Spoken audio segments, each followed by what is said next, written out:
Hello and welcome back to Heights Library's podcast, Unpacking 1619, where you can explore the interviews we've collected with scholars from around the country, in which we unpack topics relating to race in America. I'm your host, John Pichet, and I'm thrilled to share these interviews with you here. Welcome to today's episode. I'm joined by Elaine Weiss, an award-winning journalist, author, and public speaker. We discuss her new book, Spell Freedom: The Underground Schools That Built the Civil Rights Movement. It is the story of Highlander Folk School, an integrated training center for social change founded by a white Southerner with roots in the labor movement.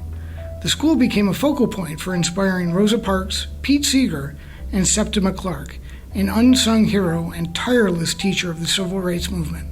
Here's our discussion from April 16th, 2025. I'm Elaine Weiss. I'm the author of Spell Freedom, the underground schools that built the civil rights movement, that just published last month. Yes, thank you for agreeing to be part of this project. And the book is incredibly fascinating. And I would love for you to begin by telling us how you came to this topic and how you did your research. Sure. My previous book was called The Woman's Hour: The Great Fight to Win the Vote. And that was about the women's suffrage movement in America, and especially the last phase of it, to ratify the 19th Amendment, which gave women the constitutional right to vote, and the 7-decade fight that preceded that. And I toured around the country speaking about this and encountered people saying, well, yes, but was the 19th Amendment, did it cover Black women? Because Black women in the South were still not able to vote. And I would explain that it wasn't the 19th Amendment that was at fault. It was the state laws in those southern states, the Jim Crow laws, that prevented and intimidated women, just as those states had intimidated and prevented Black men from voting after, for almost a century. After the passage of the 15th Amendment in 1870. So I realized that I wanted to find out what had happened in between the 19th Amendment enactment in 1920, and then we know there's the Voting Rights Act in 1965. And in there is the 20th century, what we call the Civil Rights Movement. And I realized that one of my interests in writing narrative nonfiction is exploring our democracy and exploring how it is that we are always trying to, or hopefully always trying to, improve our democracy and to expand that democracy. And sometimes we're very hypocritical about it, and sometimes we're idealistic and really do make strides. So that the next quest for suffrage in the United States is the civil rights movement. And that's what led me to that. In the process of exploring this, just kind of mucking around in the archives, my last book, The Woman's Hour, took place in Tennessee, because that was the last state to ratify the 19th Amendment. And in doing so, I had come across the Highlander Folk School, which is based in Tennessee, was and is based in Tennessee. And then I came across the story of the Citizenship schools. And I realized this was the story I wanted to tell the story of the civil rights movement through these schools, which is a perspective that we haven't had before. And it introduces actors who we have not really encountered very much before. And I think they're really important. And I think they're fascinating to see that the movement was not just led by a few charismatic ministers. So in terms of the research, the papers that I needed, and again, all primary sources for the most part, a lot of secondary sources too. Some great scholars, of course, have explored the civil rights movement. I was able to find the Highlander School papers in the archives of the Tennessee State Library and Archives in Nashville, in the Highlander papers themselves. The organizational papers are at the Wisconsin Historical Society in Madison. I went there. Septima Clark's papers and Esau Jenkins and Bernice Robinson are at the Avery Institute at the College of Charleston in Charleston, South Carolina. Um, and the Library of Congress. Emory holds some of the holds this Southern Christian Leadership Conference papers. So these were the primary repositories that I visited and I was able to do work in. I should mention that I began this project in 2019. So for a good chunk of time, those archives were closed. And it was only through the heroic efforts of librarians and archivists in those places who would go in on the one day of a week that they were able to and find the materials I needed and scan them or copy them and send them to me. So I owe a great deal to my very, very important and helpful librarians and archivists. Well, thank you for the shout out as a librarian myself. But I would like to begin by asking you what was the Highlander Folk School, and how did it become enmeshed in the civil rights movement? Because it started out, I think, a little differently than what it became. Correct? Yes, you're right, John. The Highlander Folk School was the creation, the dream of a white, Southern, rural man from the Cumberland Mountains named Miles Horton. His parents were itinerant school teachers and small scale farmers. They lived pretty close to the earth, but were very keen on education. And Miles put himself through school. To go to high school, he had to work um, and live away from the family because there was no decent high school in the area where they lived in Tennessee. And he goes to college and he thinks he might want to be a minister. He goes to theology school for a little bit and he's restless. He's trying to find, he wants to be helpful. He wants to bring um, a spiritual dimension. And he also sees that his neighbors are poor and feeling helpless, both the farmers, the miners, uh, whatever factory workers there were. So he goes off to graduate school in New York and in Chicago. And one of his professors um, suggests he visit Europe, and especially in Denmark, where there's something called folk school movement. And what that was bringing together a sort of a community center, a job center, a library, a spiritual center, all wrapped into one, where communities would come together.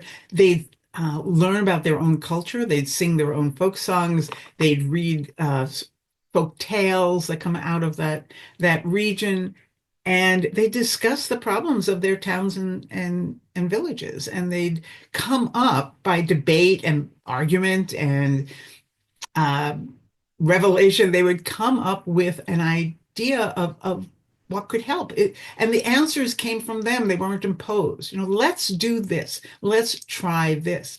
And that was much more powerful than someone coming in and dictating a solution, so to speak. And so Miles went there and studied them and lived in these villages for a year and came back with the idea that he wanted to bring this concept back to Appalachia, back to his home in the Cumberland Mountains.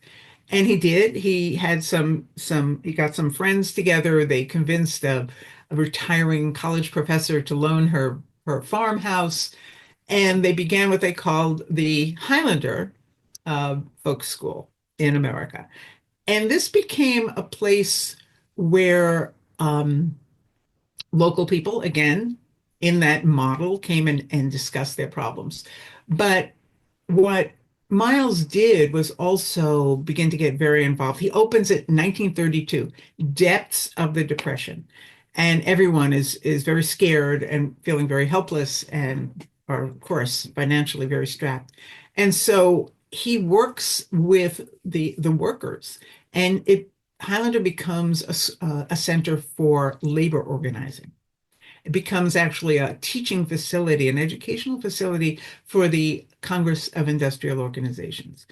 And so it's a labor retreat and think tank sort of place where union members would come and discuss problems and come out with solutions because, or I should say, a plan. One of the features of Highlander then and now is that you just don't talk about this. You do talk about these things, and you have guided conversations. The staff will guide it to a productive conclusion. But you also go back with a blueprint of what you're going to do in your community. And then Highlander helps support you in that. And after World War II, Horton began to realize that without tackling the South's, what he considered the South's major problem, which was race relations, that his beloved Southland was not going to be able to progress and thrive in the second part of the 20th century. And so he pivots the emphasis of Highlander onto civil rights and racial relations. And this is all in, around 1951, 52. And so it becomes a place where, as he liked to say, people could T and P together. It was integrated. It was always integrated. And that was astounding. It was probably the only place in the South where Black people, white people could come together, live together in the dorms, eat together at the tables, work together in the kitchen, swim together in the lake, do all these forbidden things, forbidden under Jim Crow. And it became really a revelatory experience for many of the people we know as leaders of the civil rights movement who come to Highlander for a workshop and leave just, as John Lewis said, on fire. So Highlander plays this sort of in the background, but extremely important nexus for the movement, both at its beginning and all through its development. And I think it's just a fascinating role. It's a place and a philosophy and a group of people who really help facilitate the change. I think of it as a switchboard for the movement. Well, thank you for that. I want to now kind of pivot to the other main character in the book, this fantastic woman named Septima Clark. Sorry. She was a Black educator in the Jim Crow South. Could you tell us her story, how she came to Highlander, what her relationship was with Miles Horton, and then we'll get into the work she does in a minute. Sure. Septima Clark is an extraordinary woman of American history, and I think she should be known. She's known in South Carolina, but I think one of my missions is to make sure that we understand and learn lessons from her. But she's such a fascinating woman. She is born the daughter of a former slave. Her father was enslaved in South Carolina. Her mother was raised most of her life in Haiti, so grew up in a majority Black and Black ruled country. And when her mother returns to South Carolina, when she's about 18, she really chafes at the restrictions and she's angry. She's an angry woman. And even though she has had a decent education, she, of course, can't get any job except menial labor. That was part of the whole Jim Crow structural racism and structural economic oppression. And so she takes in laundry. Her mother's a washerwoman, basically, brings the laundry into the home. And Septima says she grew up, with the smell of boiling laundry in the house. Septima is a gifted student. Her parents scrape together the dollar or so every week it takes to send her to private schools when they can, because the again, the segregated Black schools are not particularly well, they're terribly funded, and so they work under a great handicap to educate the children, even though there is a great spirit in the schools and the teachers are very dedicated. So Septima graduates from the premier Black high school, private school in Charleston called the Avery Institute, where her her papers are now reside, which is a lovely, lovely full circle. And it was very, very emotional for me to be in the archives there, touching her papers in the place which she found a paradise and with a beautiful library. And so she graduates from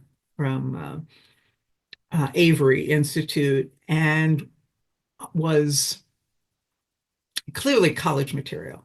And her teachers think she should go to one of the really fine Black colleges at the time. They thought Fisk in Nashville would be a great place for her. And she realizes her family can't afford this. She says, no, no, no, I'm going to go work. I'm going to become a teacher, which I always wanted to do. uh, Black teachers could not teach even in the Black schools in the city of Charleston at the time. So the only jobs they could get in the area were in the rural districts. And so she finds a job on one of the Sea Islands called John's Island, which is not very far from the mainland, but it's a world away. It's very poor, she calls it primitive. She arrives there in 1916, and most of the adults are illiterate because of the poor education system, the underfunded system. And also, when you're a sharecropper, as a child, when your family is sharecropping, as a child, you have to go into the fields. And so there isn't a lot of time for education. But she lives in very, very difficult circumstances, but she loves the islanders. So she teaches there for several years. She then returns and teaches at Avery, and then, as you learn going through her life in the book, she has a child, she has a marriage, she's left a widow, and she teaches in Columbia, South Carolina for almost 2 decades. But during that time, she's also a very civically active woman, and she joins the NAACP when she's a young teacher on Johns Island. And I love the story of how the teachers at that time, the NAACP, which was established in 1909, so it wasn't very old at that time, was considered very radical and subversive and dangerous. And even the Black community was a little nervous about being associated with it. And so often membership was done secretly. And Septima describes walking out with her paycheck, and there would be a woman standing there who everyone would recognize, and she had an upside down umbrella, and you'd pass by and put $1. That was your membership dues in her umbrella. And that idea of the NAACP and civil rights in general being targeted as subversive, as communist, as un-American, is a theme throughout the book. And it's a theme we see being that specter being raised right now, which I find very frightening. But anyway, so Septima Clark is an activist. She gets involved in NAACP court cases that Thurgood Marshall is pursuing in the South. And she is chairman of the Black YWCA in Charleston. She's a very active woman. And so it's not like the Supreme Court decision in 1954 in Brown versus Board of Education changes her, but it does ignite a spark, as it did all over the South. The idea that this is a moment when the government, the Supreme Court, the highest court in the land, said separate is not equal. And everyone realized that this had implications even beyond the K through 12 public classroom. And so at that moment, she had heard about this Highlander place. And just a few weeks after that decision comes down in May of 54, she goes to Highlander for the first time. And she had actually experienced eating with the white people at the same table before, but she had never slept in the same room as a white woman. And there's this beautiful scene in the book where she describes um, her roommate is a white woman from New Jersey who seems not to care or mind that uh, they're sleeping in the same room, and she realizes how different this is, how extraordinary it is. And those 2 weeks for her at Highlander really solidifies her desire to become uh, really active in this. It's not really a movement yet. It's just a surge of activity. And she goes back and she brings her friend Esau Jenkins a few weeks later back to Highlander. And Esau is this incredible Sea Island born and raised man. Um, and he has this really interesting idea of getting his neighbors to register to vote. We can talk about that. But what Septima will go on to work with Esau and work with Miles um, to develop this idea of teaching grassroots, unlettered Black citizens to be able to vote. And this becomes a real engine of the civil rights movement. And so she uses education at every step. She is this master educator who can teach adults and children. And um, what we see is her relationship with a white man, with Miles, both Flower and they're both very strong personalities, and they have butt heads. And what's extraordinary to her is when they do butt heads, because Miles is for the most part very respectful. Um, they butt heads as equals, and that's an extraordinary moment for her too. And so we go through the movement with Septima and all her frustrations and tragedies and bravery. And I think that's to see the movement through this grandmother. She's 56 years old when the book opens in 1954.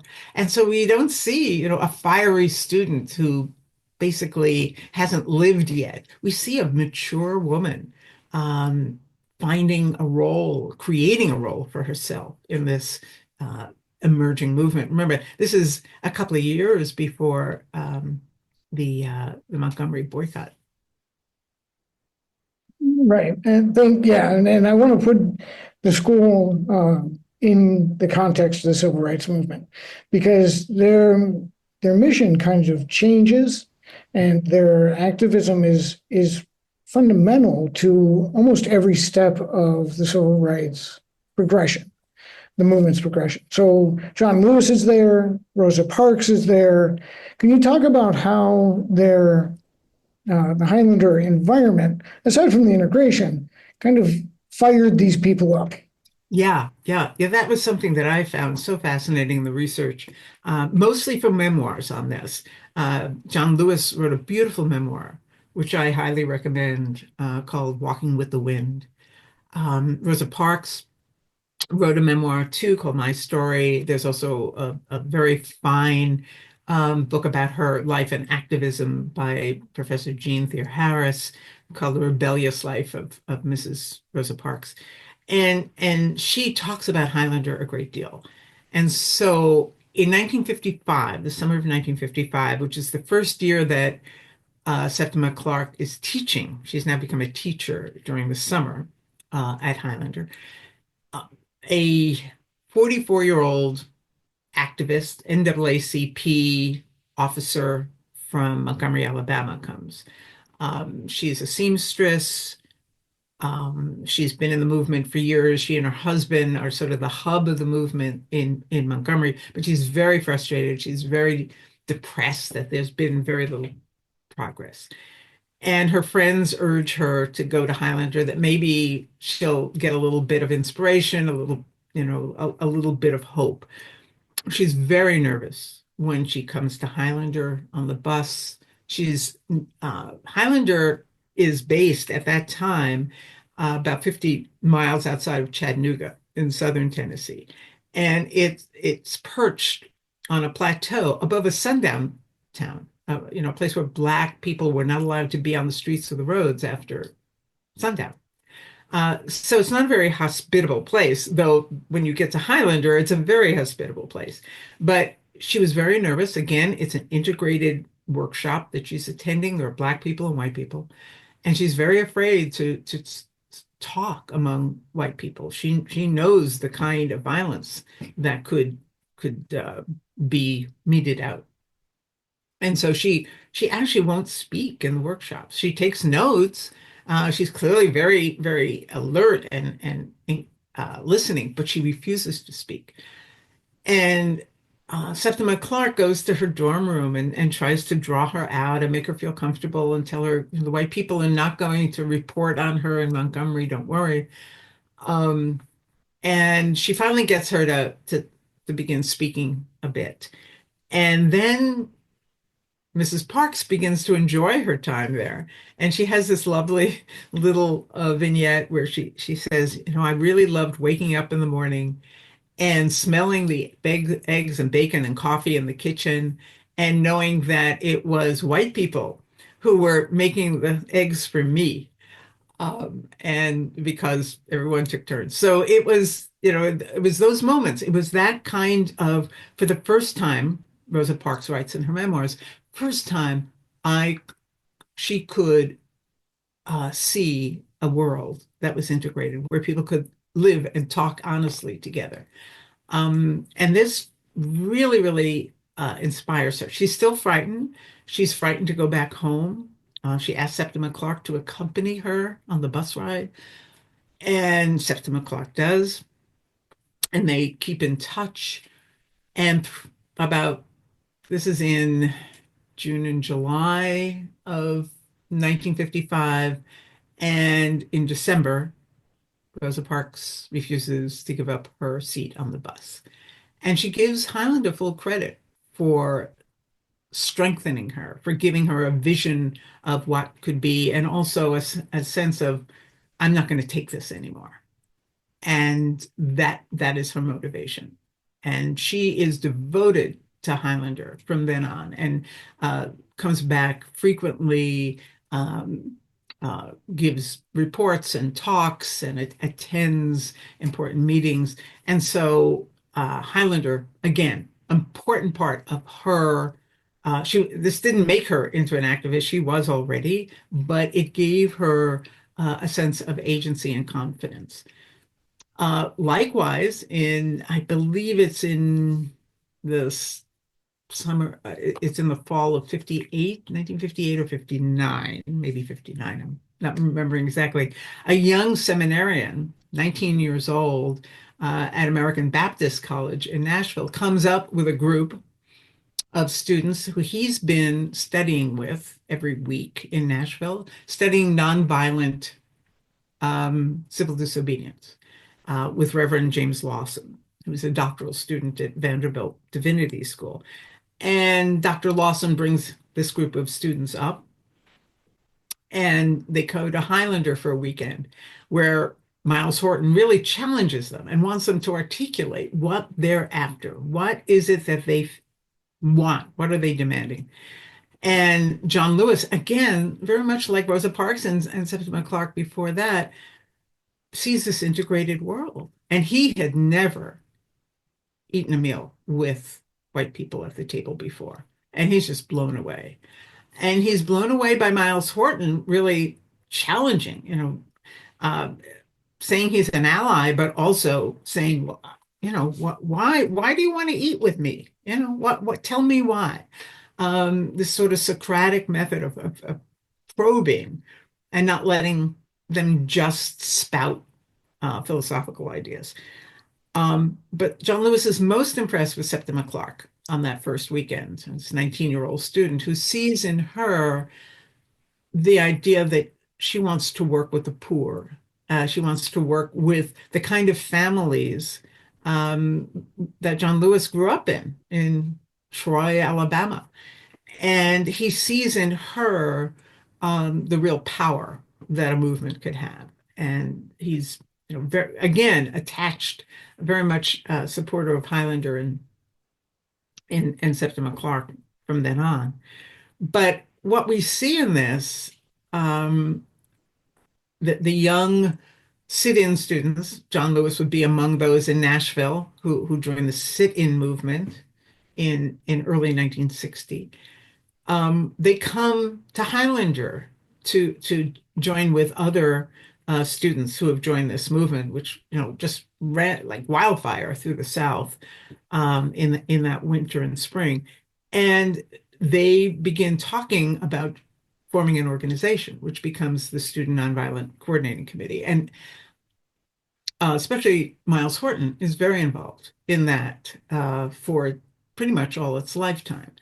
And so you see how the organizations we know who become the real engines of the movement are influenced and also threaded through with Highlander and its staff. So that was very interesting to me. Yeah, and it was great to see how some of these threads begin as they, spin out. But I'd like to talk about the citizenship schools and especially what the voting, what was at stake by even trying to get Black people registered to vote, because I don't think that that's a well-told story and why these schools were so revolutionary.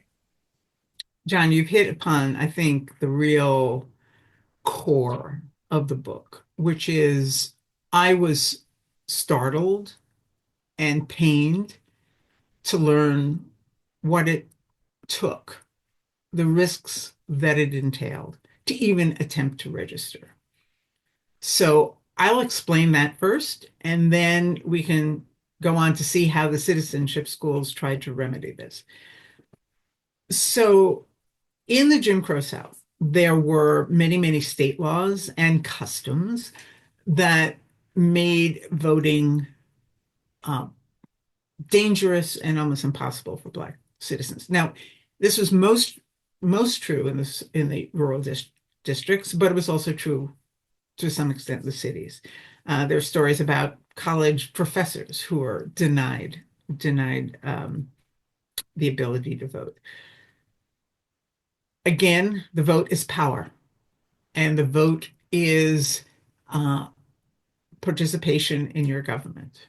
And this was denied uh, many Black citizens over decades.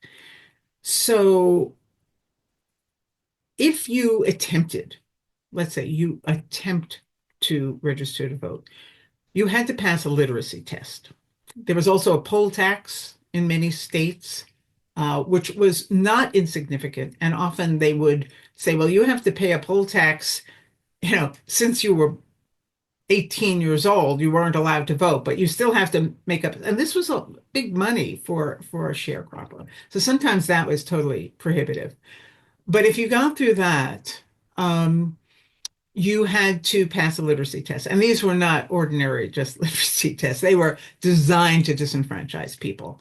And some of the questions were crazy, like literally there would be a jar of beans and you had to say how many beans were in the jar. That's not a literacy test. But there was also, besides having to sign your name and read and write, you had to be able to read and interpret to the satisfaction of the registrar, who might not be able to read and write very well themselves, um, portions of the state constitution with all its jargon, with all its archaic language. And of course, whatever you said was going to be wrong. So it was a no possibility. But let's say you were willing to try, that you could write your name, that you could read this aloud, that you could in some way try to interpret it. which was a big ask right then. But you would be told either no, sorry, you failed, or come back in 2 weeks and I'll let you know if you failed. But by the time you got home, that registrar had probably called your landlord or the owner of the plantation, and they were still called plantations, where you worked, and you would lose your job and you would lose your house or your rented shack, part of the sharecropping of your family would be evicted. Often your extended family would be evicted. You would be put on a blacklist by the white establishment, often a thing called the White Citizens Councils. Um, and there you would be denied your loan, the mortgage, if you owned a house, the mortgage on your truck, on your house, your credit for your farm. You couldn't get seed, you couldn't get fertilizer. If you brought your cotton to the white-owned cotton mills, gins, you would be refused. If you brought your lumber to the lumber mills, you'd be refused. Basically, it was a total economic shutdown of your life. And that's not to mention that Klan night riders would often come by, try to burn your house down. This is for attempting to register to vote. And I think it's really important that we understand what this entailed. When we talk about intimidation and barriers to voting today, we should remember this. When people say, oh, you know, it's too inconvenient, I don't want to vote, my vote doesn't count, I want them to think of this story. I want them to remember what people went through. And yet, hundreds of thousands of Black citizens were brave enough to try. So that's the kind of intimidation and violence and economic ruin that you faced. And I detail in the book some of the examples of this violence and ruin. It was called the squeeze. There was an official name for it, the squeeze, because you would squeeze people. You would threaten them. And uh, so what the citizenship schools were, it begins with Esau Jenkins on the Sea Island, who says, if we're going to get any improvements on this island, if we're going to get electricity, if we're going to get running water, we have to have political power. And that means we have to vote. But very few voted. I mean, you could count them on two hands. And so he begins, and mostly it was the literacy tests. And so one of his many entrepreneurial ventures was he owned a bus and he would drive workers from their home on John's Island over to the mainland. And they worked as domestics. They worked in the factories, in the shipyards. And so they had to go back and forth. And he realized he had a captive audience in the bus. And so his wife typed up the South Carolina Constitution, passed it around, and they would discuss it as they drove to and from. He couldn't teach them to read, but he could get them to memorize. And so he began taking people in small groups to the registrar and helping them to register. But he realized he needed more. They needed to be able to read, not just memorize. And so when Septima Clark gets him to come to Highlander with her later in that summer of 54, and then again in 55, Miles Horton sees the leadership potential of Esau Jenkins and also a way of entering the Black community in South Carolina through Esau and Septima. And so they begin planning for basically a more deliberate kind of teaching that would teach literacy as the basis for then learning how to pass the registration test, but also to become a citizen. It wasn't just, they did learn to read and write and do basic arithmetic, which was an extraordinarily powerful psychological change for these adults. They were from 17 to 85, and they'd been able to function sort of in the modern world, but they had to rely on their bosses to read contracts to them. They were cheated. They had to rely on children or their pastors to read or to sign for them. They signed with an X. And to be able to now hold a pencil, they first have to learn to hold a pencil because they've never had to use it before as a implement. And there's a scene in that first class where they all around the room, the pencils are cracking because their hands are so strong from manual labor and they're trying so hard. They're gripping these pencils so tightly that they just snap. And the first teacher, Bernice Robinson, just hands out more and says, okay, we're going to try again. And when they learn this, Septima Clark describes the gleam in their eye. They have gained this sense of confidence in themselves. So it's a personal transformation that then gets expressed in a political way, because not only do they learn how to read and write and how to interpret the constitution of their state, wherever it is, but also they learn their constitutional rights, what their First Amendment rights. Yes, you can gather and have a meeting and have a rally, and the 14th Amendment of due process and all the rights they are entitled to as Americans. And then it teaches them how government is structured because they've had no interaction with that.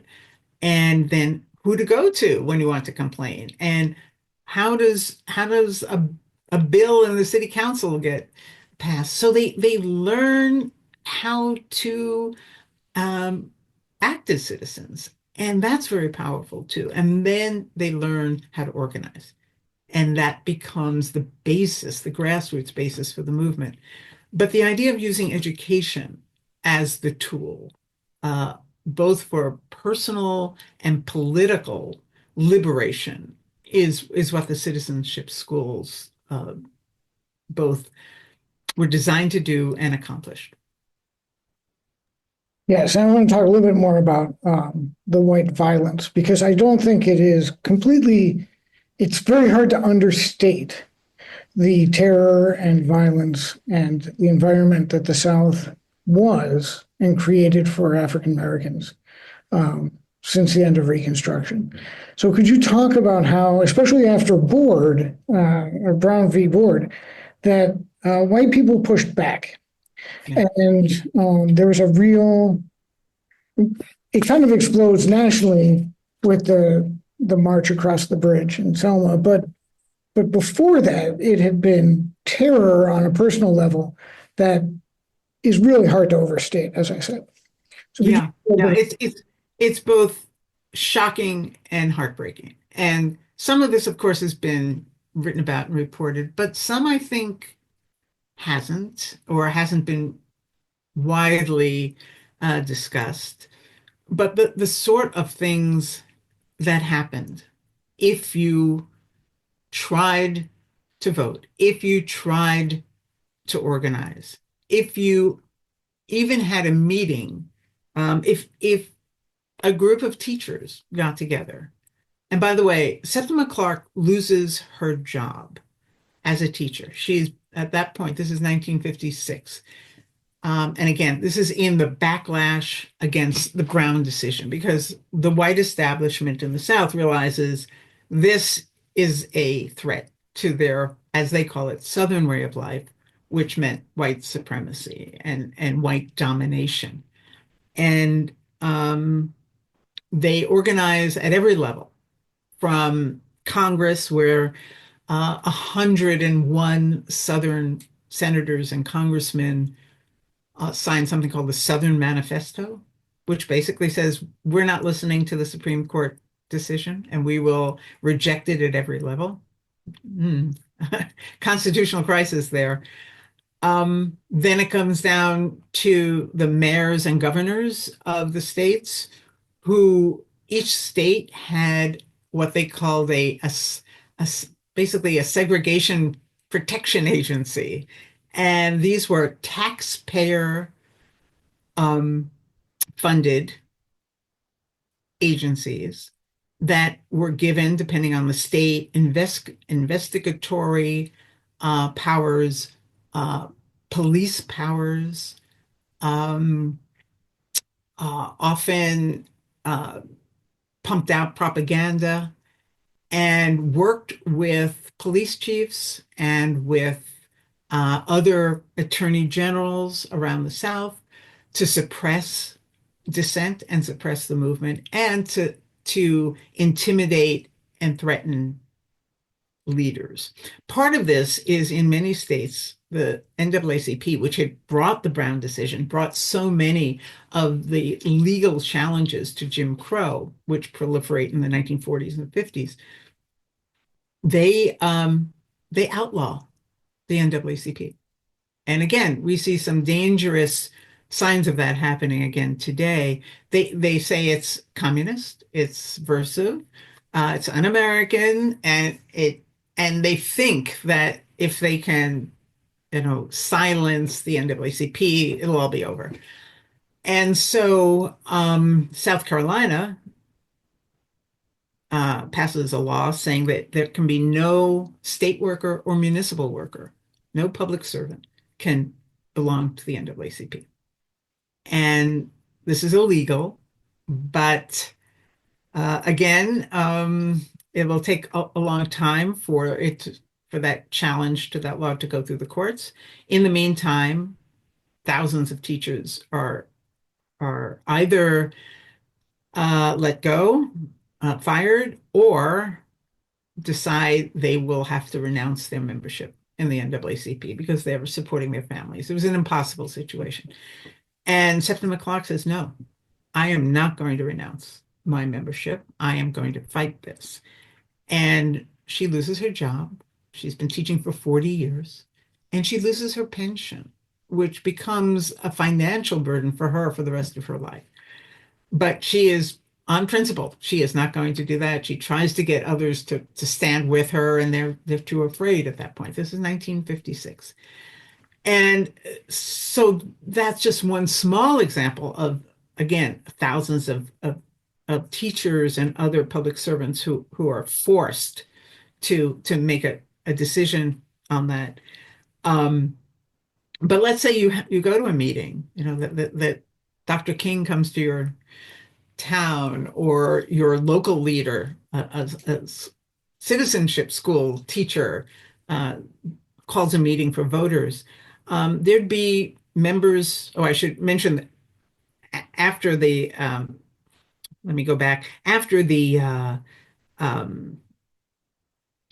state uh, protection agencies, they were called different names. Sometimes they were called uh, in Mississippi, it was the State Sovereignty Commission. And in Louisiana, it was the Legislative Committee to Protect the Peace.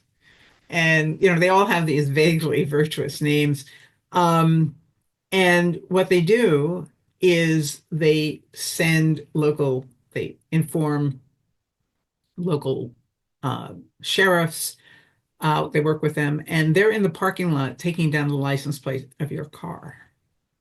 And there were records, at least in Mississippi, of hundreds of thousands of citizens who were being surveilled because they might be involved in the movement in any way.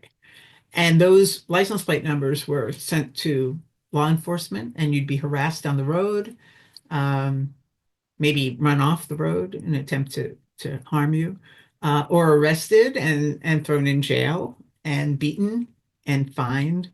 And so there were all kinds of ways that violence, again, could be imposed without it wasn't just the Klan.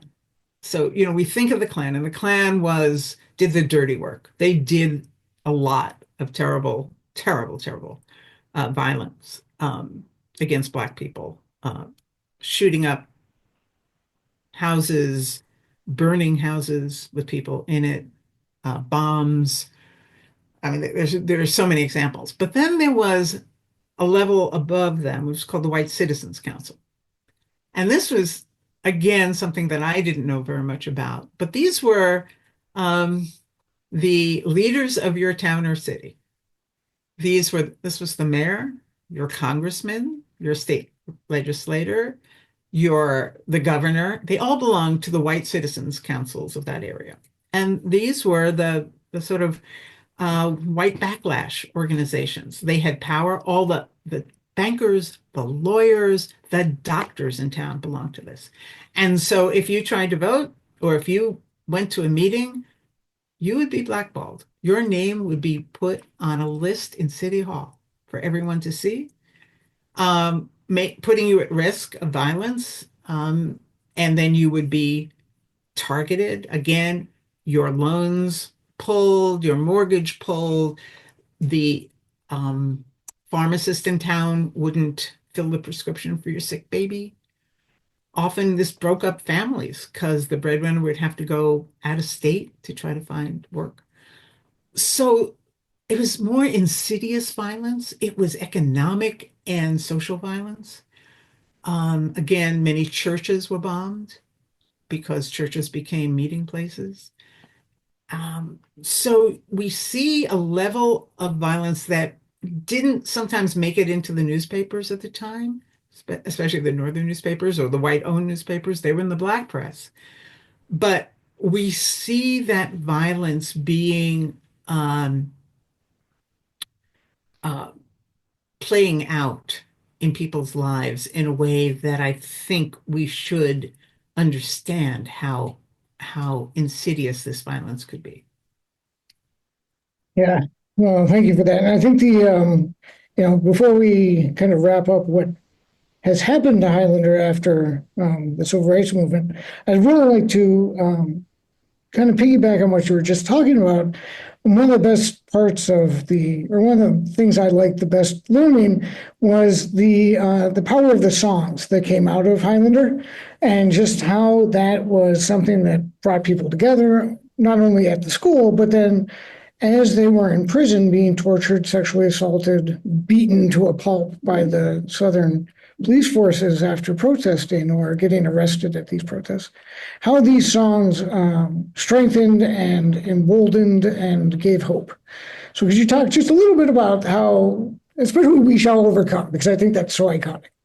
Yeah, that was something that I really enjoyed learning about too. At Highlander, there was also a strong cultural aspect to your time there, to every workshop. And Miles Horton's wife, his name was Zilphia Horton, was a trained musician, and she loved the old folk songs. So just like in the Danish school movement, where they used um, folk tales and folk literature, the cultural aspect of Highlander was very strong. So songs, art, plays, they were all brought into that workshop experience. And when the song that we know as We Shall Overcome really is developed and propagated at Highlander. And it's a great story. It comes there from, it was a Baptist hymn. There's lots of origin stories, and it kind of goes through some transformations. But it's sung in the Black church very often, in a version called, I think, I'm going to remember, um, I Will Overcome. And it's sung on a picket line in the late 1940s by striking women at a Charleston cigar factory, tobacco plant in Charleston. And on the picket line, at the end of every picketing day, they would sing this song, led by a very talented choir singer. And they put new words to it and everything. And they are invited to go to Highlander, which again is still working in the labor movement. And they bring the song, and they sing it.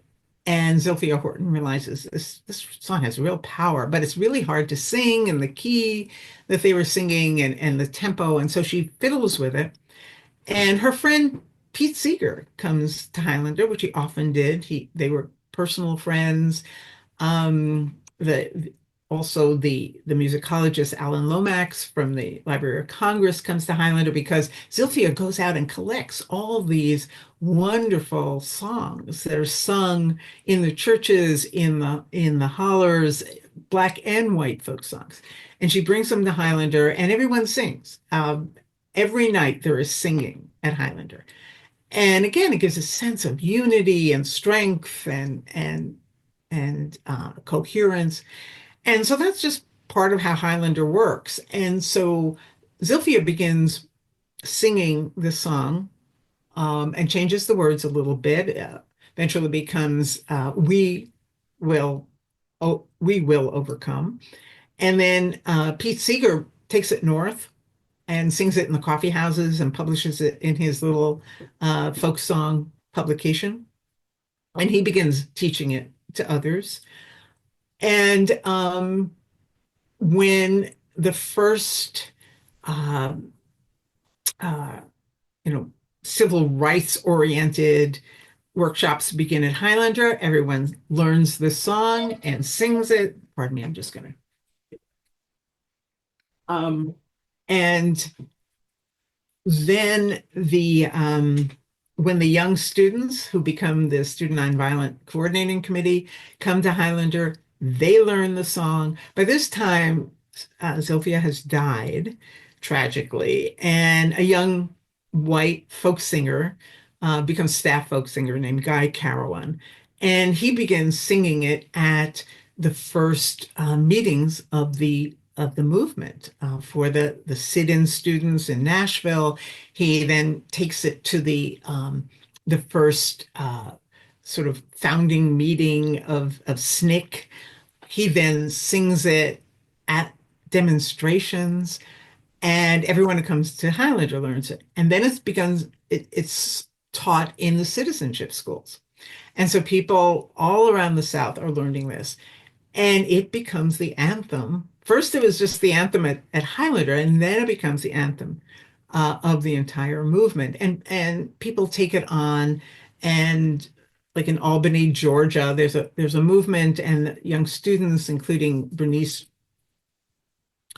Johnson Reagan, take this up and form the Freedom Singers, who tour around the country and both raise money for SNCC and also awareness in the North and in the West of what the movement is like. So songs become extremely important in the movement. It's known as a singing movement, both for courage. You've been put in jail, you're being tortured, you're being starved, you've been,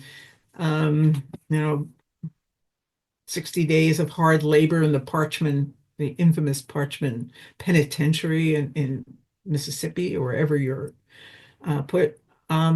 And singing becomes a way of getting through it, and also hearing your neighbors who are also singing in the other cells.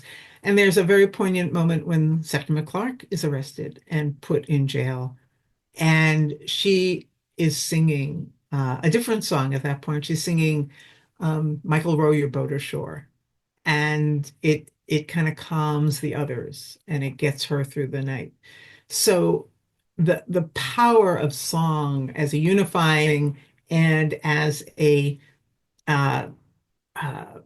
just encouraging part of organizing becomes really apparent when you see the evolution of that song. Well, and I love too that you mentioned the book that the white police officers in the South hated hearing the song. They would try to get them to stop, and they just wouldn't, no matter what. So that was a great continuance of civil disobedience. Could you wrap us up with what happened as Highlander? It's still around today, I suppose, and it's still working as an institution. So can you give us, and also what happened to Miss Clark? Because I know she retired but didn't stop working. Right. I'll start with Mrs. Clark. Again, the citizenship schools begin on that in that bus, moves to its first. Um, it's not brick and mortar, but uh, first substantial classroom, which is a secret classroom in the back of a grocery store on Johns Island, where a young beautician teaches the first class and then becomes the teacher of other teachers, and then spreads around the islands, onto the mainland, into Savannah, and then multiplies. It becomes in 1961 when the state shuts down Highlander for being, again, bogus accusations. Um, it the citizenship program is transferred to the Southern Christian Leadership Conference, and so it becomes part of Dr. King's SCLC, and Septima Clark and works with Andrew Young and Dorothy Cotton in what's called the Citizen Education Program. And there it really flowers. And rough estimate is that by 1965, when the Voting Rights Act is finally passed, that more than 900 of these classes have taken place. And again, these are not like 900 little schools. These are informal, community-based, kind of secretive. They were held at kitchen tables, in church basements, in beauty parlors after hours, in funeral homes after hours. Again, keeping it, they knew that they wanted to keep it from white prying eyes because it was still dangerous, still very dangerous. And there were a lot of attacks on citizenship school teachers and students. So it has really blossomed.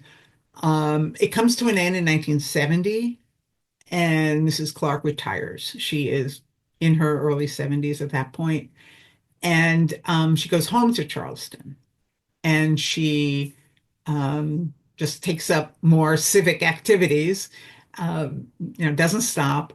And then she decides to do what she always preached that a citizen should do, which is take responsibility and also run for elected office. And so she does.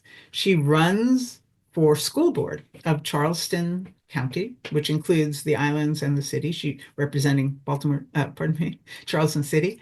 And she wins. And this is the same school board that fired her 20 years before. So there's this wonderful full circle, you know, brave and really ironic move by her. She serves two terms, becomes the conscience of the school board, and it's just wonderful. She keeps working for getting students into colleges and healthcare issues and maternal health issues. And she does die on Johns Island in a healthcare community that Esau Jenkins and the Citizenship School graduates helped to establish. Highlander is in its 93rd year of operation. It moved like the next day after it was auctioned off and closed down in Monteagle, where it had been. It moved northeast outside of Knoxville. It was in Knoxville for almost a decade. And then it moved to permanent quarters in Newmarket, about 20 miles outside of Knoxville. Beautiful campus, and still holds workshops, trains organizers throughout the South. I'll be going there next month, and it's still doing what it needs to do. And of course, in these times, even more importantly. Well, thank you for telling the story and sharing it with us today. So thanks. I appreciate it, and hope people will be excited about reading the book. And it's also an audio book and a digital, Kindle book. So want to get that story out there and have discussions. And I'm glad to come and talk to groups about it because I think when you hear the story and you realize where we are today, it takes on a new level of meaning. And again, important to see women taking on leadership roles, even when they weren't encouraged to, and also the idea that people do have power.